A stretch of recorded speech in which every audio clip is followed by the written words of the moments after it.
So we're on Yud Amud Aleph. Okay, this is the last mission in the first parak, and it's composed of a number of short pieces. The mission talks about a whole bunch of topics that are very hard to find scriptural basis, and then the Gemara basically goes one after the other and says, oh, there's tons of scriptural basis. The Gemara says, yeah, but I mean, in this case, there's very little scriptural basis. But this is what ties the unifying factor in this Mishnah, and the reason it's mentioned here is one of the topics of halachos that there really is not a lot written in the Torah is about Korban Chagigah, and you see it's enumerated. In fact, before we start learning this, you assume that every time it says v'chagosem, you will celebrate. So we're just starting, okay? Yud Amud Aleph.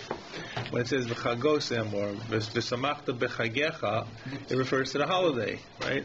And Chazal feel most of those cases are referring to the celebratory nature of Korban Chagigah, which is part of the real celebration of the holiday itself. So that has a bit of a basis, but it's really not a whole lot. And all the halachas about how many karbanos you have to bring and how big and how small and the other karbanos is really like there's not a whole lot of basis for it. So that's why it is this whole list is mentioned here of other items that are very hard to find basis for. So the Mishnah says Heter Nadarim. Okay, Hataras Nadarim. So Hataras Nadarim is if a person makes a vow and is unable to fulfill it. Circumstances change. You've heard about Hataras Nadarim and Erev Yom Kippur. People do. Kol Nidre was actually meant as a communal Hataras Nadarim. Okay. There were two versions of Kol Nidre. One is the vows we took in the past. The other one is any vow that I may take in the future. Is Yom Kippur and Zed, Yom Kippur and Abba. Who say right, this? Depends. There are different versions. Our version is Yom Kippur and Zed, Ad Yom Kippur Haba Leina L'Tova. The other version is Yom Kippur Sha'avar, Ad Yom Kippur Zeh. Other version meaning like what? The other version of the liturgy. Like who would use another? Rabbi Tam, and the BAYT was referred to it. We don't really use We don't. Yeah, I'm just asking because I never heard it. Right. I've seen places where they've done both. Yom Kippur Sha'avar, Yom Kippur Zeh, Yom Kippur Zeh, Yom Kippur Sha'avar. The truth is very hard to understand. How can you take off a vow before it happens? That's why. How can you say any vow that I will make should not really occur? Yeah, no, I thought there was certainly a well-known version that went the other way. Exactly what we're saying. That you will make. Right. Yom Kippur Zad, Yom Kippur Haba Leina. Yeah, I'm just thinking. Okay. As it says, Kol Nidre V'Asar V'Charame V'Yisur Konoi. Right. In the future, that I will make from this Yom Kippur to next Yom Kippur. That's a whole discussion. You're just saying. I'm only a human being, God, and I'm going to do this. I know I'm going to do this. I know maybe you're going to make a vow that you plan to keep. So, but Kol Nidre is structured as a Hataras Nadarim for the community. Correct. Many people believe historically it goes back to when Jews had to make certain vows under the Inquisition. Yeah, that's why the past. And therefore, they would come together to say the vow that I made was forced. I want to undo it. Yeah, exactly. Right? Could be the vow I will make. This is, by the way, why Kol Nidre has three people on the bima. There's the chazan and two people. Two Sifrei Torah. Some shuls that take out more Sifrei Torah, but it's always at least two Sifrei Torah, and that's why Kol Nidre is supposed to actually begin before it gets dark. Because of what? Because of based you can't say it at night. Right. So two Sefer Torahs are supposed to be like two people. Two witnesses. You have two judges. Two judges surrounding the chief judge. Oh, I see. Okay. Right. So anyway, so this is called Hataras Nadarim, and there's really, once again, as you will see from the Gemara, there really isn't a whole lot of material that talks about Hataras Nadarim per se in the Torah. The Gemara is going to have to describe where we know it from. We do have in the Torah one variation on this called Hafaras Nadarim for a wife or for a daughter. That if a wife or a daughter makes a vow, the husband or the father can upend it, and they hear it. Whenever they hear it that very same day, they have to say, I refuse to accept it. That's called Hafaras Nadarim. That's Ish Kiafli Nadarim. That talks about that. But that's the end of Sefer Bamidbar. Hataras Nadarim. Where's it from? So that's the Mishnah says, Hataras Nadarim, Porchim Ba'avir. The laws of Hataras Nadarim, which are Talmud Chacham, or three Talmud Chachams, or three Dayanim, is really floating in the air. In other words, there's really very little scriptural basis for it, just kind of floating around. Like the Torah seems to say the opposite. If you make an eder, make sure that you fulfill it. Right. and it's really based upon the Chachamim who understood the Torah Sheba'al Peh to find the scriptural basis for it. This is why the ArtScroll introduced into the Mishnah Berachs, right? Bavur Shena Omer Notein B'li Neder. Used to be Bavur Shenadar. Right? They're called Shenadars. Oh, yeah. Now it's Bavur Sheni Yotein B'li Neder. Okay? Call what you will. Anyways. So this Heter Nadarim. Heter Nadarim Parchim Ba'avir. Heter Nadarim Parchim Ba'avir. Ve'ein lahem al mash yismechu. And there's really no basis in the Torah for it. Chazal will give us, in the first piece of the Gemara, that we'll find the basis for it. It says, Lo yachel dvaro, person makes a vow, person should not be mechalel, should not desecrate his word. Right. So the drasha is, he shouldn't desecrate his word, but someone else may be able to come along and kind of get him off the hook. In Tanakh, in Tanakh you have a couple of places where they made a vow, and they didn't, and they wouldn't for. Right. Bad things. They wouldn't cancel it because of the bad. The Darm was a big deal. There's a whole Masechet called Masechet the Darm. People went around making the Darm. People said, I swear, and they meant it. It's not like today. Yeah. Where people use the term flippantly. You have to use the word I swear. There are so a lot of Masechet the Darm talks about different terms that we use that were comparable. Okay, I vow, I swear, I don't know. I promise. Okay. Solemn vow, that's it. There you go. Right? You swear on a sefer, not a sefer. Okay. But today we talk about affirm. Affirm is not a vow in a legalistic term. It's a statement of without making a vow. Exactly. But I don't know. So, right, correct. Okay, now the others are Hilchos Shabbos, the laws of Shabbos, and we'll talk about which laws of Shabbos we get to. Gemara Chagigos, laws of Korban Chagigah. V'hame'ilos, me'ilah is when a person takes something out of the Beis Mikdash and uses it. You can't. It's not called Gezela or Geneva from the Beis Mikdash, because you can't steal from God. I can only steal from a human being by taking it out of their possession. Wherever God is, that's his possession. So it's called me'ilah. I'm using what doesn't belong to me. That's very serious. It is very serious. Right? It is very serious. So when does it occur? So the Gemara is going to actually say, but what do you mean that we don't have scriptural basis? True, we got scriptural basis. The Gemara is going to say we have one specific case that we don't really have a basis for that case. But me'ilah means that, for example, I go to the Beis Mikdash. Something has to be in the Beis Mikdash. When do I transgress this? When I take it out. When I eat it, when I consume it, or when I simply move it where I can't take it out too. So that's called me'ilah. So the Gemara says Shabbos and me'ilah, that doesn't really have a lot of basis for it. The obvious question is, yes, it does. So we'll have to see what the Gemara says. This is called Harehem Kahararim Hatluyim Vasara. This is like mountains that are standing on a thread, a hair. The Mashal explains, it says mountains, so the concept is not just one mountain on a hair.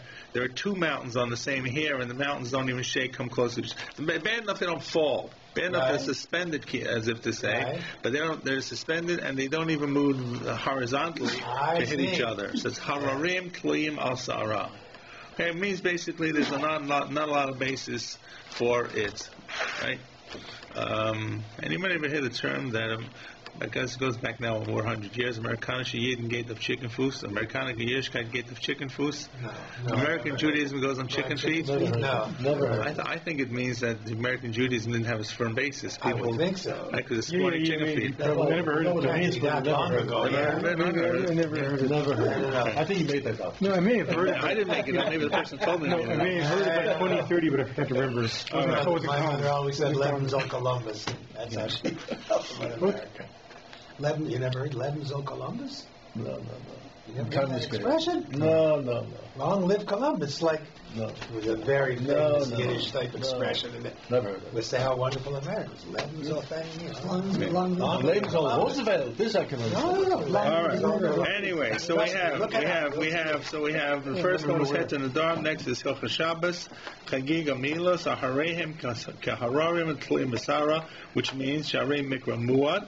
The halachos merubos. There's a lot of halachos, and there's really not a whole lot of Torah. Wow. Okay? That's Okay. a terrific mission. It really says it all. Yeah, this is what unifies this all together. This minimalistic approach in Torah to the maximalistic approach, the halachas that are based on the oral law. Hadinim, this is, of course, this dinim means monetary laws. Havodos, these are laws of karbanos. Taharos, the tumos, laws of tum and tahara. Arayos, the laws of incest and prohibited relationships. Now, these are, some laws, there's a lot there. But some laws, there's very little that's there, that's for a basis. The Gemara is going to give a couple of examples. For example, in monetary law, it says nefesh tachas nefesh, right? Ayin tachas ayin, nefesh tachas nefesh. We know it does not interpret it mean, right? Not lextalianus, but it means that we pay. Where do you know that from? How do you know that? Who told you? Right, so that's what it means, that this is something doesn't really have. It has a little bit, but you have to really darshan. So there's psukim, you can't say there's no psukim, there's a lot of psukim. But what it means, you have to really understand. The same thing it talks about, it's going to talk about bringing the dam on the karbanos. It'll be a special halacha that they'll mention, which is really not a basis, but once again, you have to read the psukim to understand it. The next one they'll talk about is Vendine Tuma Tahara. How big does the mikveh have to be? Or how small does something have to be to become tamei? Where these laws come from, right? So in other words, there really aren't psukim beferish, right? You know what a mikveh is because you go to mikveh, you see how big. But how do they know how the mikveh is? So first of all, the mikveh is today. Well, how big is 40 saw? I know that. One amma by 3 amma. One amma by 3 amma. Where does it say in the Torah 40 saw? I calculated it once. But the word calculates what it is. Saying, yeah. I think it's 190 quarts. Well, I forget. Maybe gallons. I don't remember, but I did calculate it. 1 amma by 3 ammas. Right. And assuming it's 18 inches or something. Right. The assumption is when you lie down flat. That's 18 inches? How do You don't know. So The answer- we know they have like 400 How to do we 6. know? Yeah. So the answer is that they felt that a person laid down flat, they would be, covered, and this was enough to cover a human being. Because there's a variation. It's 400 to 600. I can't remember the numbers. 400 to 600 liters, something like that. Whatever it is, it says there's very little psukim on this. I can't remember now.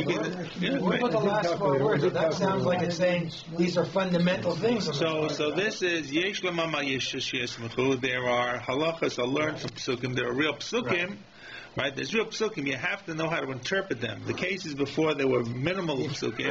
Right, I said before, most of the people came in when the Torah says v'samach b'chagecha v'chagosem also, and it's talking about celebration. It means korban chagigah.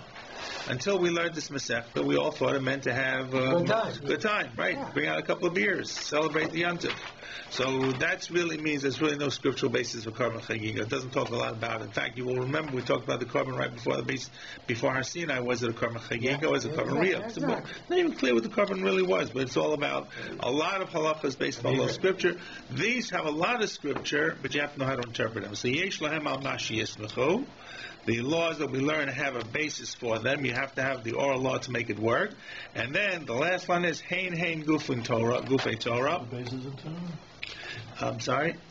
These are gufei Torah. These are fundamental parts of the Torah. The Gemara is actually going to say, what do you mean hein? So the Gemara is going to say it means hein v'hein. Both the first type that have no psukim and the second type which have a lot of psukim, they're all just as important as one or the other. You have to really have the oral law to make it work, or you have to have the oral law which is there even without the written law itself, or very low written law.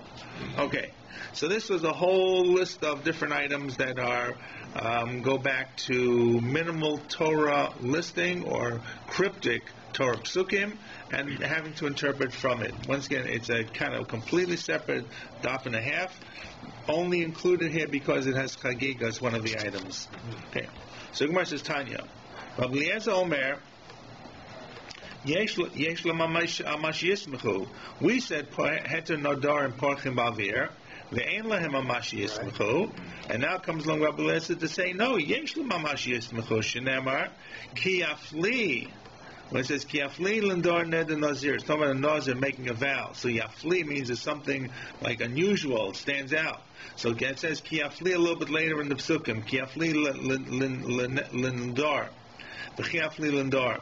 So why is they shtei psukim? Achas afla le'isar, v'achas afla le'heter. There's something that stands out when the guy makes the vow to prohibit himself, And the other vow is when is mentioned one after the other to say that there is now an interpretation to make it once again permitted. The psukim are talking. One is talking about when a person makes the value from self, and that's called yafli. And the other, Be'er Fashos, the other is about the Nazir making a vow. So the fact that it uses Yafli and Yafli twice is this remiss to say to us that there is a time that you can make a statement that makes something prohibited, and then you can come together with some basin of some sort to make it permitted. Okay? So that's what it really means. There is a pasuk of some sort nonetheless. So, That's Rabbi Eliezer. That's right. So in other words, Rabbi Eliezer is saying there is something that's there, at least to make it work. Okay? In other words, when the Mishnah says there's nothing there, ein la mamash yismechu, so there really is something that's there. Just it's like so cryptic, we can't even understand what it means. So in other words, they're interpreting the statement of the Mishnah that says ein la mamash yismechu as really. It is Porchim Avir. There's minimalistic something there, and here's what that minimalistic approach is: kiafli, which is hard to understand that it refers to het and nadarim, but it's really referring to two things: when people vow about the value of themselves to the Beis Mikdash, or when they vow to make themselves a nazir. Rabbi Yeshua there is a basis. Here's the basis where the basis for the non-basis that you can undo a vow. Shenemar, it says in Tehillim, Asher neshpati biapi. The God says, I swore in my anger. So the drush is biapi neshpati, the chazarti bo. I swore in my anger, but when my anger cooled down, I unswore. Only when I was angry did I swear, which means the David HaMelech is suggesting that the swearing of the vow was connected to the moment of anger, which means when the anger passed, it's gone. So then you see you can swear, and the vow can be upended. Who's swearing there? God. God is swearing. Why would God swear? Well, so the pshat is, you have to look at the pasuk, but that God is swearing forever. He's angry, and therefore he swears, so don't get him angry. But the drash is, he swore when he's angry. When he when he cooled down, he could undo it. If you look on the positive side, because there's another part that says, "Asher nishpat al avotenu latet lanu," right? Give us the land of Israel. God swore. But that's a different swearing. That's a different side. This is anger. This is anger. So that's I don't think it means swearing that. So that's why the remez is, you see, sometimes you can make a vow and not really appreciate what it means. Then you go to the Talmud Chacham and the Beis Din, and they call what's called Hataras Nadarim. Hataras Nadarim doesn't simply mean it's flippantly you don't have to pay. It means that they subject you to interrogation. They find out what were the circumstances the vow was made under, and if it's really you did not understand the consequences, then the vow can be, so to speak, removed, annulled. I'm not sure that's the right word. What? Annulled. Annulled means like... Annulled means as if it didn't happen. No. Annulled means like we say marriage is annulled, like it never happened. It pulls it back. There's to annul... Annul means it didn't happen. It pulls it back. Annul ab initio means it didn't happen, but yeah. Yes, I don't know twice it's still happened. From the beginning. Well, that means annulled from the beginning. Your word is your bond, and here your word was not your bond because you misunderstood. But you're right. Usually they say a marriage is annulled. No, that's what I understood. No, I don't think it means... As if it didn't happen. Well, it means it didn't take legal effect. Yeah, that's fine. Okay, I'm not a lawyer. No, that's fine. All right. Nobody can know anyone happened. To cancel. Do I know if anyone's gone to a base and canceled? No, I don't. But the scenario that would come to mind is a person who made a vow and he assumed he could carry out the vow based upon assets, and then things crashed. I know there's a term, if you speak to people in Federation, they talk about the word contraction. It means when people make pledges on the UPA. Oh, is that the word? That's the buzz. You're not paying your pledge. Means people don't pay their pledge. That's enough. This is not about the chai and twice chai guys who call in on the telephone. This is big money. I'm talking about like the lead donors. The lead donor makes a pledge, and this gets the campaign going, and something happens, his business goes in the chula. Right? These guys, they don't take it out of their back pocket; they take it out of the business, right? So that would be a case where it would make sense that a person could go to Ataras Nadarim. I don't know of anyone per se who's really done it. Okay. Okay. Well, all we all know is what we do the pro forma one on Erev Yom Kippur, or Erev Rosh Hashanah. Some of us do it, in which you stand and say Shimon Rabosa Dayana Mumchim. We say it so quick that we really don't even say it, right?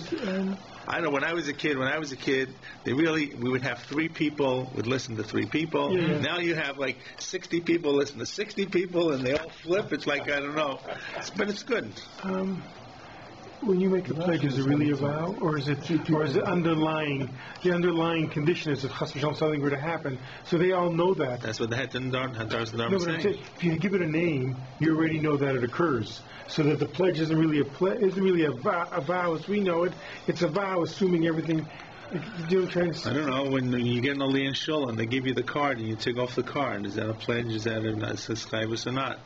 When you don't pay, if you don't pay, what does that mean? Yeah, probably it does mean you've broken your vow. But it's like with Federation, you said they have a word for it, contraction, But so they know. No, it doesn't mean that it's right. It just Oh, means They don't, yeah. No, I didn't mean that. I mean, like, It's like they have another Look, when I was a I much know. younger guy and I sat on a Federation board as a silly young person, I said, well, like, why don't you take the guy to court? They said, oh, we can't do that, Mom. you can't do that because no one will pledge anything. People will say, I don't even. Correct. But there's a More similar, importantly, they're all cronies to one another. yeah. They all know give it a lot could of be money. them next year. And they give a lot of money. But there are also similar terms like in stores where they're shoplifting. They have also Shrinkage. right? Shrinkage. That's shrinkage. Yeah. Nice way to say it, shrinkage. At any rate, so that's so. I don't know. I bet if you'll ask someone like Rabbi Korupkin, he will tell you examples where people came for a trust. Look, somebody who comes from Ataras Nader is a good sign. It's a sign that he took his word seriously. Yeah. To come and try and convince you that you should cancel. I agree. Okay. So that was the second example. The second case was, first of all, Rabbi Lezer had this Kiafli. Rabbi Shua has a Sheneshpati Biapi. I swore in my anger, and because RTB. Rabbi Yitzchak Omar, Yesh L'mamash Yismechu. What's the basis that we possibly could look for? It says in Shmos, when people brought to the base of Mikdash and they vowed, Kol Nediv Libo. All that swore with donated with their heart. Now we use the term a change of heart. Right? So it doesn't say kol shenadav nediv libo. It means as long as the heart felt it's good, it's a vow. Maybe if the heart felt that they couldn't do it, there's be a way out of actually collecting or paying out the vow. That is the remez. For you see that there's a back door to get out of making a neder called the Hataras Nedarim. Because nobody makes a vow assuming that they're going to go broke or whatever. It's like nobody. There's the Mishnah. Well, you could say there's an we understand where it comes from, Archie. We understand where it comes from. They're trying not to find some kind of scriptural basis which you can kind of hide your hat on. So therefore, the Torah doesn't only say kol nediv, anyone who is nadav, right? Kol nediv libo, anyone whose heart was vowed, which means that the heart vowed today, and tomorrow there was a change of heart, means there's a way out. So you don't just simply walk away from it. There's a process called the Hataras Nedarim. Okay. Now, Rabbi Shomar Yesh L'mamash Yismechu. Shenemar, it's a pasuk in Tehillim again. Nishbati v'akaima l'shmor mishpatei tzidkecha. I swore, and I will carry out to keep the laws of your righteous laws. So once again, David HaMelech is saying, I swore and I will keep it, means you can swear and not keep it. Right? Why? Obviously, if he swore, he has to keep it, but it means there's two-step process: swearing it, and then you actually keep it. Maybe we can have one without the other. You swore and you couldn't keep it, means it has to be a way to get out of that, which is called Hataras Nedarim. Okay? It has to be verbal. Yes. Yeah. Yes. It's like Hataras Nedarim. Think of Hataras Nedarim. Only instead of saying Shimon Rabos Dayan Mumchim Kol Neidim Kol Shvov Kol Isa, say Shimon Rabos Dayan Mumchim. I made the statement. Now I can't keep it. Just specific. Yeah, yes. Look at Hataras Nedarim, which is a very long thing to include every possible verbiage you may have said, or maybe you didn't realize it. Maybe it was in the day, maybe it was at night, maybe you were dreaming, maybe in the middle of a dream, maybe you thought you said it. Maybe and this and that and that and that. and now you can't keep it. And then the second paragraph says, and now I know we're supposed to keep everything we do. However, I can't keep all my statements. Therefore, Shimon Rabosai, please forgive me for all the statements and vows and swearing and this and that I made. And the Dayanim say, Hakol mutar lecha, hamokol mutar lecha, hakol mutar lecha. Everything is permissible. You don't have a shvua and a neder and a konam and an isur and a chom. Absol. Absol is a good term. Good. That's a different religion, though. But Well, you can have it. You can have it. All right. Anyways, but once again, it's not that simple. The guy walks in and says, I can't pay. Give me a hataras and dharma. It's not like buying confessions in the church. No, so they say, Hakol mutar lecha or Hakol mutar? Lecha. What did you just say? I said mutar lecha. Mutar lecha. No, I just want to mark it down myself. Sorry. Call mutar lecha lach. Okay. Yeah. Okay. Amar Shmuel. Amar Rabbi Yehuda Amar Shmuel. This is the last of this bunch. I havai hasam. If I had been there when all these other rabbis had said things, Rabbi Lezer and Rabbi Yeshua and Rabbi Yisra, because these are all Tanaim, and Rabbi Hananya ben Achi, Rabbi Yeshua was also a Tana, and Shmuel is the first generation of the Amoraim, says, had I been there, Yavai Hasam Amrilahu Didi Adifim Miditchu. I would have said my thing, which is better than all the things that they said. Shenemar, it says, and this is what I told you when we read the Mishnah, Lo Yachel Devaro, he may not desecrate or make vain his word, which the drush is, Hu Eino Mochel, Aval Achere Mochim Lo. He can't be Mochel his word, he can't make his word Chulin, but someone else can make his word Chulin. That's the drush of Shmuel. And in fact, he says, mine was better, and in fact, Rava, who is 2 generations after Shmuel, says, Lekulu Islu Pircha Levar Shmuel. All of the examples of all the interpretations can be upended, that they're really not the pshat, the psukim, except Shmuel's, which is rock solid. Why? The Leslu Pircha, which has no knockoff. What was the first one we had? Rabbi Lezer said, Kiafli, Kiafli. Dimi Rabbi Lezer, Dilma, Kid Rabbi Yehuda, Shama, Misham, Rabbi Tarfon. I lost you? No. Okay. I think Shmuel, I agree with him. Right. The Tanya, Rabbi Yehuda, Amar Misham, Rabbi Tarfon, La'olam, Ein Echad Mehem Nazir, Shalonitna, G'Naziris Elaf La. So there's a drush of Rabbi Tarfon that says that the reason the Torah says by a Nazir, Ki Afli Lindor Neza Nazir, it's not that you have to make a clear statement, you got to be clear about when you become a Nazir. And here's the example that they say. What happens if the example is there are two people coming, okay, does it bring that example here? Yeah. Okay. The two people are coming, and the first, there's a person coming, and there are two people watching. The first guy says, if this guy is a Nazir, I'm a Nazir. And the next guy says, if this guy's not a Nazir, I'm a Nazir. Okay? And when they make the statement, they don't know the identity of this guy. And the guy comes along, and they'll find out he is or he isn't. So one of them is, one of them isn't. So normally you would say, well, once you know who it was, who said the truth, that person becomes a Nazir. Right? When the first guy said he wasn't a Nazir, the first guy's a Nazir, wasn't a Nazir, the second guy's a Nazir. Right. So Rabbi Tarfon says not true. When you make the Nazirus, you have to be clear that it's a definitive statement of becoming a Nazir. When the first guy said, I'm a Nazir, in fact, we know one guy is not. Right. So it depends on right. So it's not possible when each of the people made the statement that they're both going to be right. It's only when you investigate later on the identity of this person, if he was a Nazir, and we'll find out which of the two it is. Right. But when they made it, it wasn't Yafli, it wasn't a clear statement. So that's why it says Ishki Yafli Lindor Neder Nazir. Not to say there's right. There's a second one is to tell me it's got to be clear. First, you got to say it clearly. Second, it's got to be clear when you make it that you are really accepting upon yourself being a Nazir.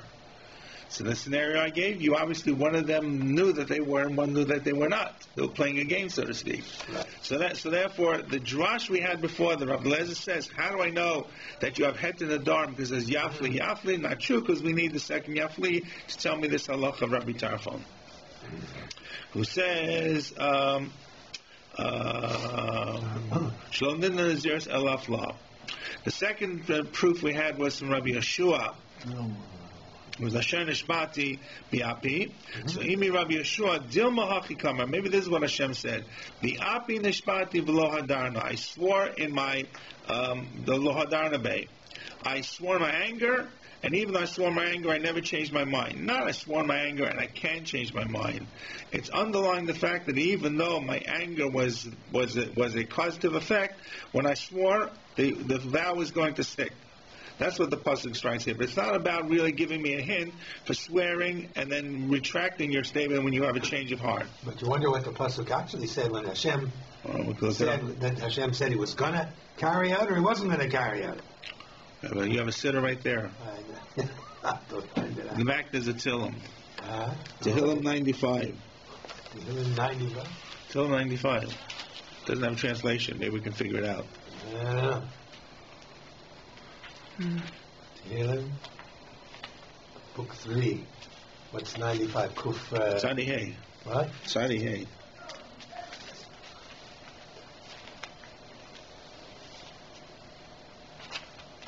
You should find it. Samach Ayin Tzadik, where's Tzadik? Tzadik. Everybody should recognize the opening from the Chunaran Al Hashem. Okay? The Chunaran, yeah? So where is he saying? Nishbati, we say? It's the end of the first paragraph, right? What? 40 years they were lost in the wilderness, and I said they don't know my ways. Which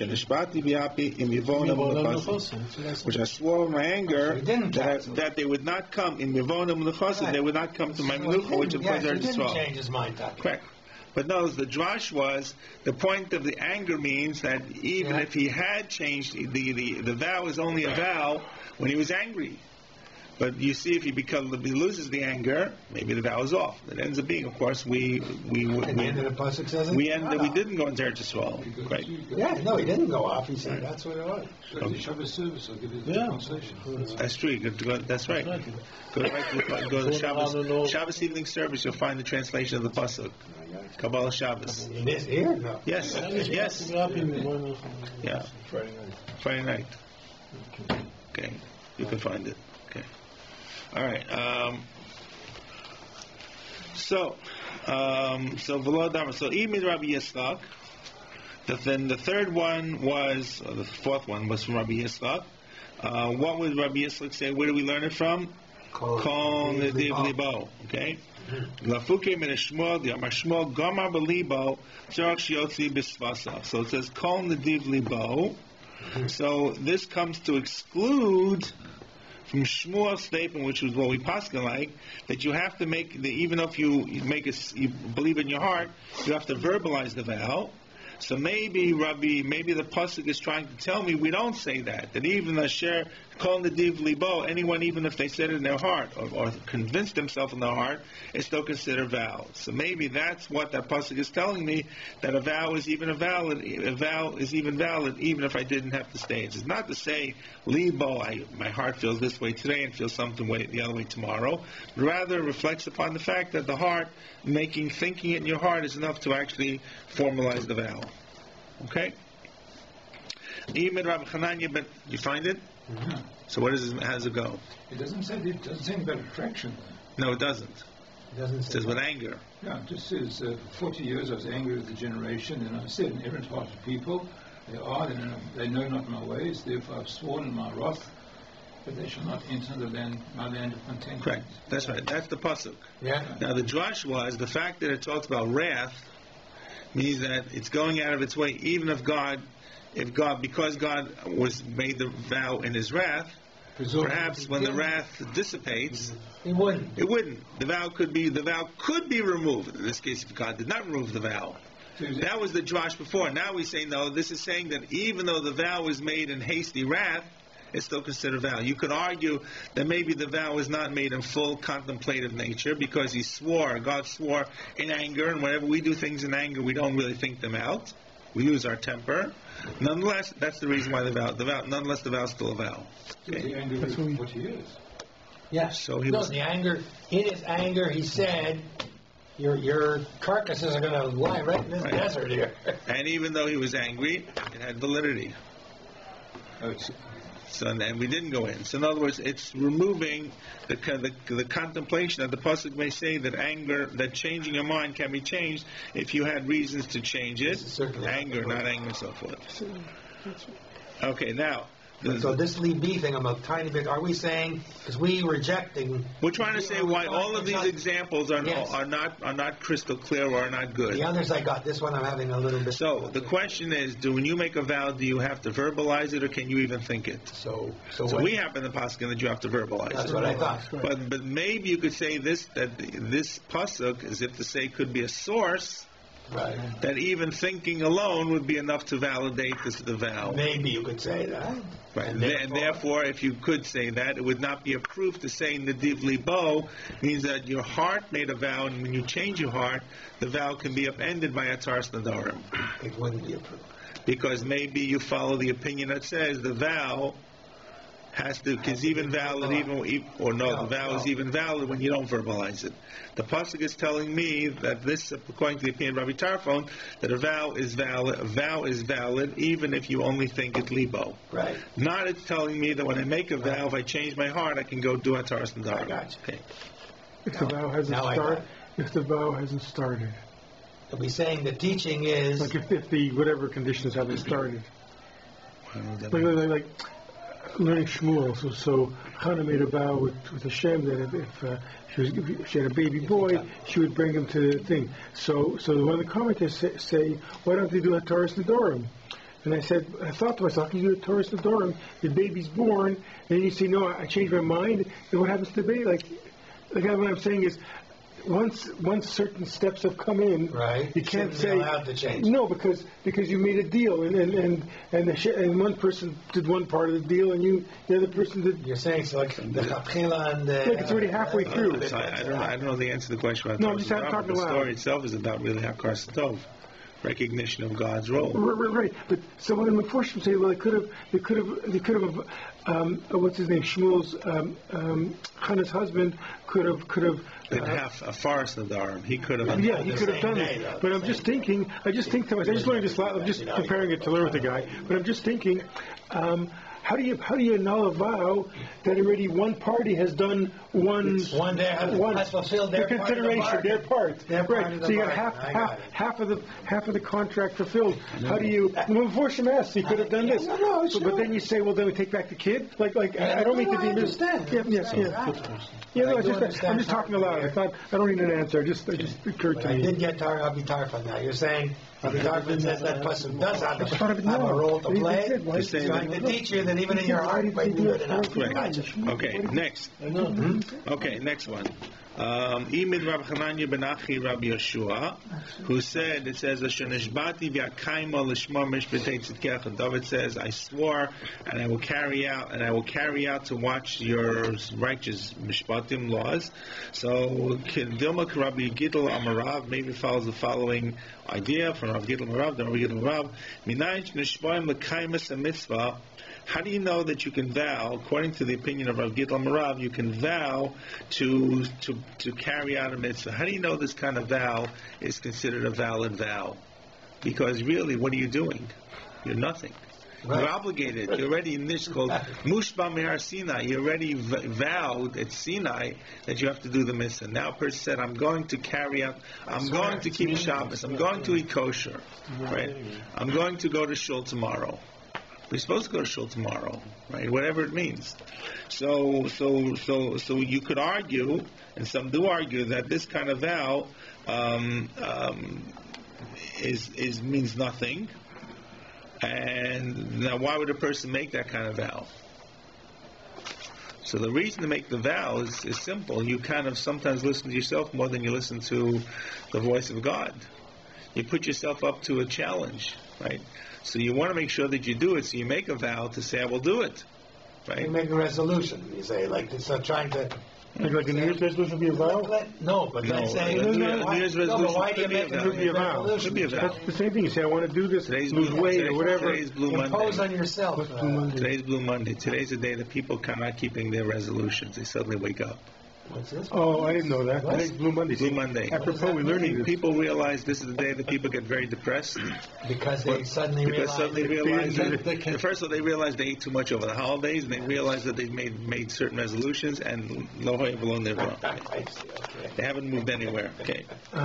So, Menayin Lishma, I don't know what it is. It must be like a certain amount of days after January, on the first Monday. So, well, Kamash, so, I'm sorry.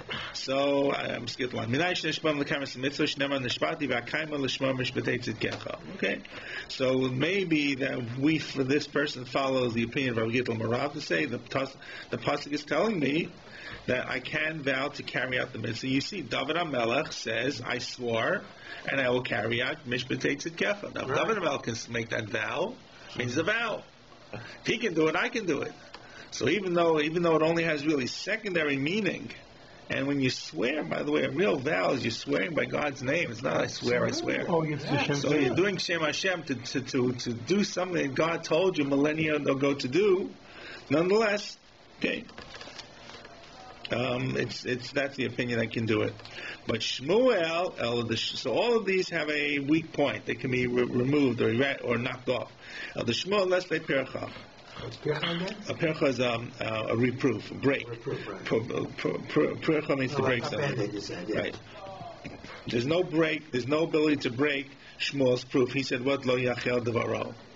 So now, the Gemara says, what a great statement Shmuel is, what a clever guy, Amar Rav V'Temer of Nachum Baruch Yitzchak, Hainu D'Amriinshi, one of these great Talmudic aphorisms, Tova Chada Pilpilta Charifta Mimalei Tzana Dekari. Better one, Pilpilta Charifta is a sharp hot pepper. Better one sharp hot pepper from a whole basket full of gourds and melons. Okay, you got to remember that. There you go. Okay.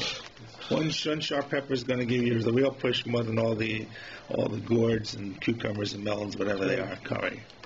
Okay, there you go. Okay. So, even though it's smaller and whatever it is. Okay. So this is all about the first line of the Mishnah, which was set in the Don Parchim Bavi Vein Lamashis Mechul. So far, so good? Now we come to the next piece. Now we come to Shabbos. Okay, Shabbos. Hilchos Shabbos. What do we say with Shabbos? Shabbos is like Hararim Hatloyim Besara. Those Shabbos, Chagigah, and Me'ilah. Okay. So Gemara says, Michdev Ksiva. There's a lot written about Shabbos. Now, truth, there's not really a lot written about the malachos of Shabbos. Right. But Shabbos has a lot of sources, right? Well, just to keep Shabbos, but doesn't say what to do. Okay. Zochar Yom Shabbos, Shabbos, Shabbos, Parshas Kisisa, Hashem B'nei Yisrael Shabbos, Chulul Hashemayim, V'aretz V'chol I think it's like a few halachas for Shabbos. Very little. So, other than not lighting a fire. Other than that, what else is the So I believe the kids of Shulchan Aruch wanted to write a whole separate book about Shabbos. But he never did? Because you're right, it has like sundry very little, sundry halachas. Oh, so he wanted to write it, but never got to it. We didn't want to put it. I don't know what it was, but just anyone who wants to learn Hilchos Shabbos and takes kids to Shulchan Aruch is going to be very. What's his name? The Shemir Shabbos. Yeah, that's fine. Okay. So Michtav Ksivas, the Gemara says Lo Tzricha. What is the part we're saying that really does not have a lot in Shabbos that we can hang itself on? It's really the mountains hanging on a thread or a hair. Kid Rabbi Abba, the Rabbi Abba, Hachofer Gumo b'Shabbos v'Ein Tzarech El Afara Pater Aleh. A person digs a furrow. And it's called charisha. Many of the malachas have to deal with planting and harvesting. Absolutely. And the malachas of Shabbos really all revolve around things that were needed in the Beis Hamikdash and the Mishkan. Yes, so a whole bunch of them are really about planting and harvesting the dyes that were needed for the different skins and coverings that were in the Mishkan. You couldn't dye the different skins or the different fabrics with different colors unless you had natural dyes. You had plant dyes. To get the plant dyes, you had to plant the plants. Right. So therefore, this is why there's a whole series. I forget about the first dozen or so malachas are all about planting and harvesting and cutting and so forth. Watering, So what if I hoe, and I hoe a furrow, a trough in the ground? But the reason for my furrowing out the ground is not I'm not really furrowing to plant. I want to take the dirt that's there. I want the dirt for a purpose. Whatever the purpose is, not that important. But in order to get the dirt, I got to dig it out. Making a furrow. And then making a furrow. So it is prohibited rabbinically as an extension, but min Torah. So Rabbi Abba tells us it's pater. Why? Because and Rabbi Abba is going to follow a well-known opinion of Rabbi Shimon. The Omar. We ever learned Shabbos in this group? No. No. Okay. No. No, I don't think so. No, we didn't. Okay. So the Omar Rabbi Shimon has an opinion all the way through Masechet Shabbos. Malacha she'ena tzricha legufa pater aleha. A malacha that doesn't have a purpose for itself. Right? It's not that it's destructive. It's like walking in the snow or something like that. Okay. Because it's raining. You can see it's raining. So what we're saying, a furrow doesn't have a purpose. So in this case, the furrow can have a purpose if I'm digging a furrow to plant. Right. But in this case, the reason I'm digging the furrow is really I want to get the dirt. The only way I can get the dirt is by digging the furrow. You don't care. So it's like it happens to be that I'm left behind with a furrow. My real purpose is getting out the dirt. It almost sounds like muktzah then if you're using it to hold this or to hold that. I don't know. I'm not sure what you want the dirt for. But even muktzah is only a rabbinic prohibition. Yeah. It was like walking in the snow. It's like you're writing, but you don't really care because you just want to walk. It's not permanent. Right. Yeah, I see. Okay. No, for example, you're walking in the mud. You don't really care. But you want to walk somewhere. Okay. Right. So the Gemara first entertains that this, according to the Shita of Rabbi Shimon, and is following the same Rabbi Abba, who says if you dig the furrow and you need only the dirt, you're pater, and that follows Rabbi Shimon. So the Gemara says no. Maybe it's even according to the opinion that says malacha she'ena tzricha legufa is chayav. Maybe Rabbi Abba follows the other opinion of Rabbi Yehuda that says if I'm not doing the malacha for the actual purpose, but for the indirect reasons, again in this case to get the dirt, I'm chayav. But here, afil temal Rabbi Yehuda hasam mitaken hacham makalkelhu. Normally, if I'm doing something indirect, I'm actually making it better. According to Rabbi Yehuda, if I do malacha she'ena tzricha legufa, but I improve it, right, I'm going to be chayav. In this case, when I make a furrow, I've made a place, I've ruined the walk. I've ruined the dirt. I have to fill it in.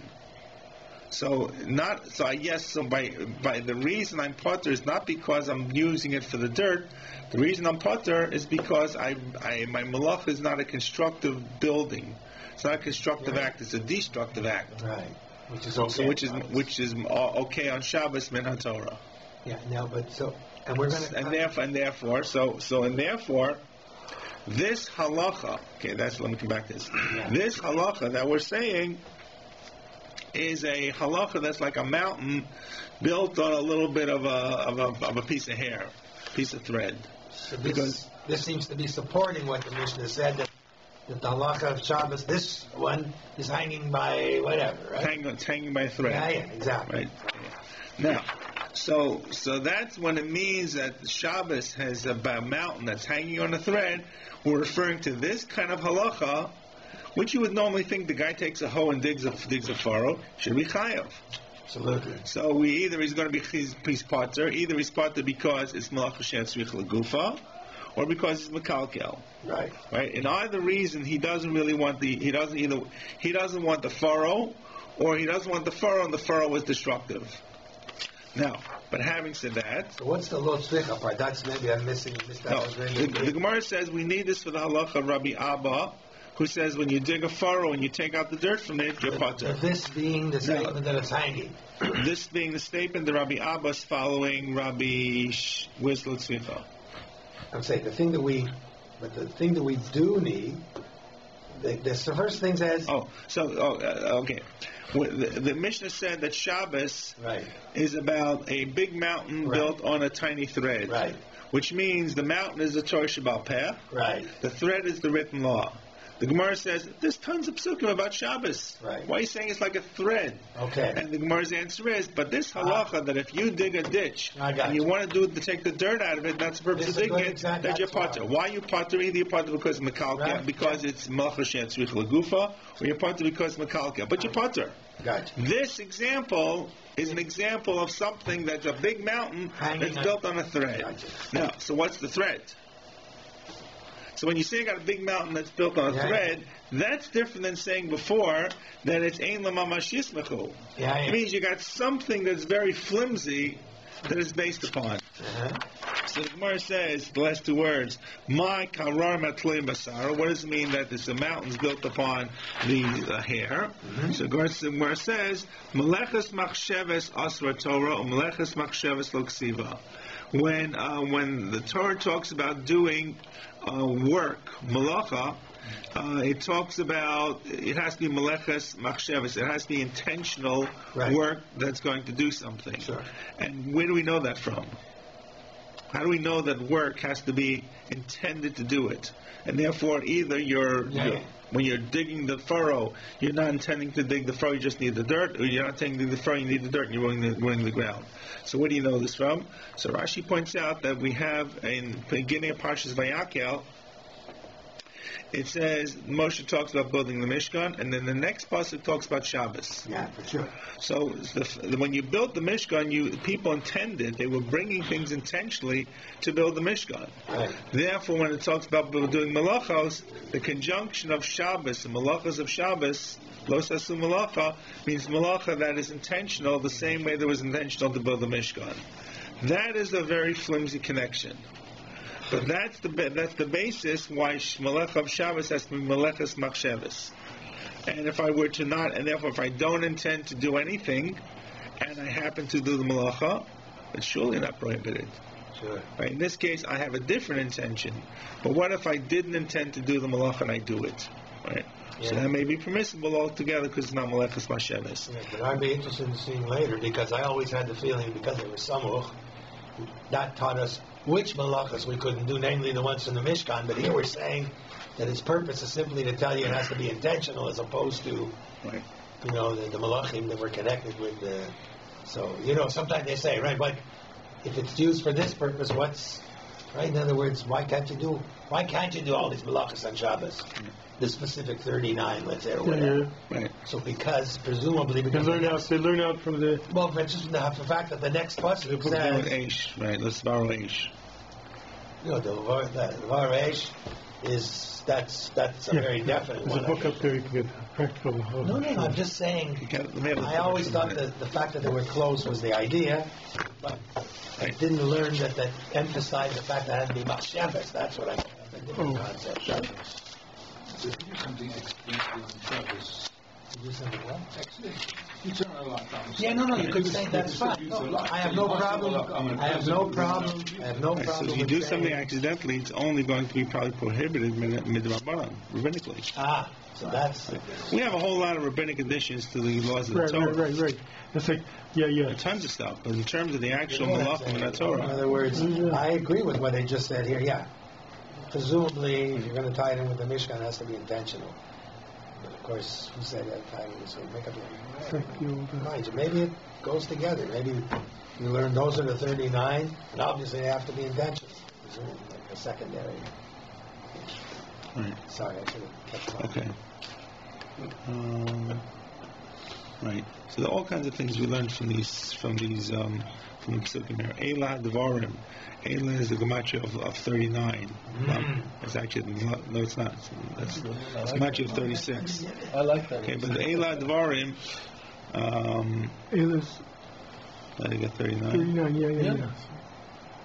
It is? Aleph, Lamed, Hey? No, it's not.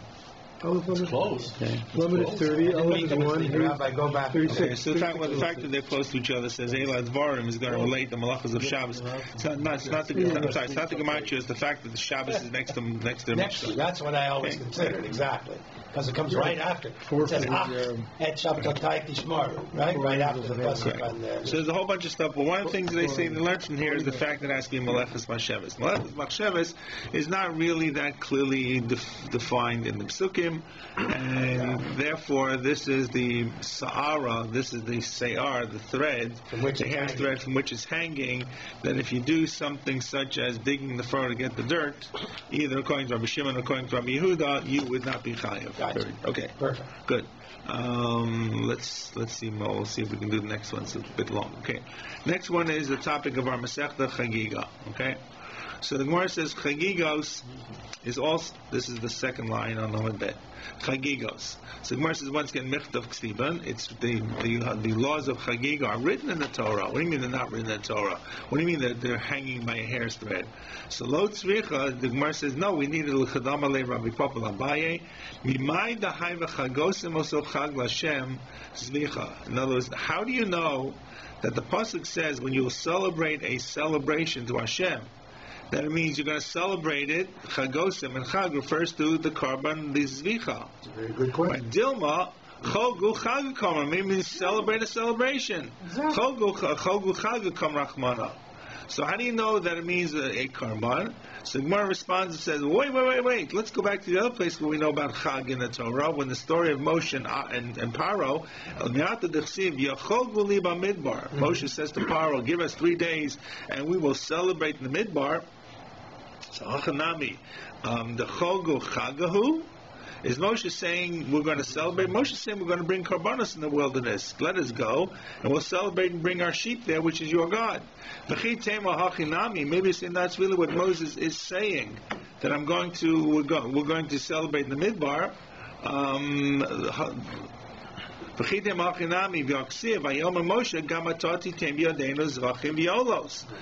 says tomorrow you're going to give us the sacrifice. We're going to sacrifice. You see that in the Moshe story, when Moshe says Yachoguli Bamidbar, God says you celebrate with me, means celebrate with sacrifices. Absolutely. So Gemara says, well, that's not really approved. Dilma Hachi Kama Rachmana. Maybe Moshe is saying, or God is saying to Paro, Ichlu v'shustu v'chogu chaga kamoi.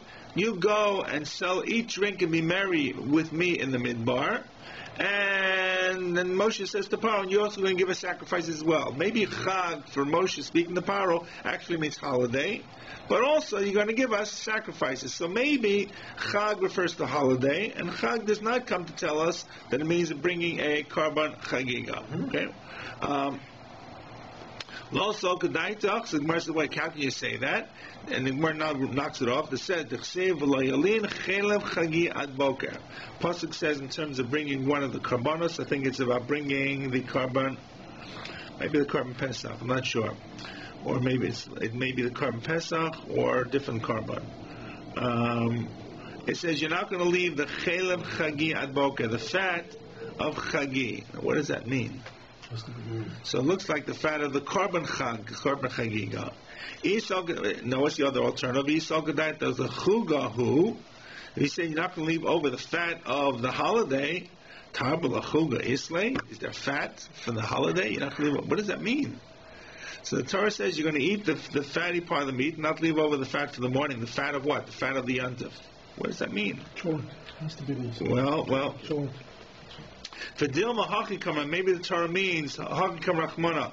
Chelef haba bizmanachag loyalin. Maybe it doesn't mean the fat of the holiday, the fat that is brought at the time of the holiday, you can't leave over, which would mean the korban, but the word chag means the holiday. Elamayata, but if that's the case, haba bizmanachag hud loyalin. Had the cholashana kula yalin. You mean you can't leave over the fat from brought on Yontif, but fat brought the rest of the year you can. But it says kol alayla araboker ksiv. So that's talking about bringing a sacrifice that's brought every day. It could be brought any day. You can't leave over the chelev kol alayla araboker. So Dilma imeahi havamina hula say kasrachmana v'hailalav. So the Gemara says, well, maybe that's only talking about in Vayikra. There you have to bring in you must get rid of the fat, and in Shmot means you can't leave the fat over. There's an asay and a lav. And sometimes we have both an asay and a lav about certain actions. So hailalav. So the Gemara says hailalav. So lalav kasav krachlina. There's another lav as well that says v'lo yalim min abasar asher tizbach where biyom harishon laboker. So if you look at the Dvarim in terms of one of the Chagim, it talks about not leaving over once again v'lo yalim. So why? So basar, mind you, not chelim. Correct. So, but you see, you already have a lav that's not leaving over the basar. So the Gemara says, "V'dilma lava lav b'shnei lav v'asei." Okay, so you're right, but maybe the Torah wants to say that you had two lavs and one asei. It's not an easy answer, but there are cases where there are multiple prohibitions about the same act. Could be one asei and one lav, one asei and two lavs. So the Gemara says, well, that can't be the reason how we know that Chag is referring to Chagigah. Ella says Gemara dumps this whole convoluted limud from these different korbanos. It says Ella Asye midbar. Okay, and this is actually a pretty good limud. It has one hole in it.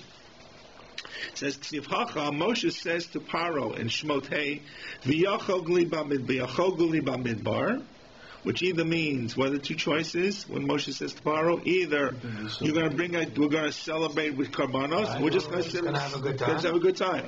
You learn that it's zvachim in Amos, it's zvachim therefore about in Paro, and therefore it's going to be zvachim in bringing the karban.